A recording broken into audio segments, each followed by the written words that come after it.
Hello दोस्तों, आज की इस वीडियो में मैं आपको यह बताऊंगा कि कैसे आपके काइनमास्टर में अगर लाइनिंग प्रॉब्लम आती है तो आप कैसे उसे दूर कर सकते हैं। अगर आप मेरे चैनल पर नए हैं तो चैनल को सब्सक्राइब कर ले और बेल आइकन को प्रेस कर दे ताकि न्यू वीडियो आपको हमेशा मिलता रहे। चलिए वीडियो को शुरू करते हैं। चलते हैं अपने मोबाइल फ़ोन के स्क्रीन पर, तो चलिए दिखाते हैं।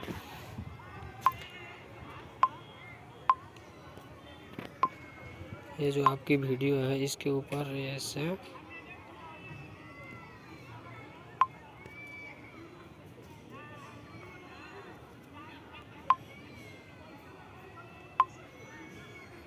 वीडियो को रखते हैं तो इस तरह का लाइनिंग प्रॉब्लम दिखाई देता है। इसे आप कैसे दूर कर सकते हैं। तो चलिए हम यहाँ पर बैक हो जाते हैं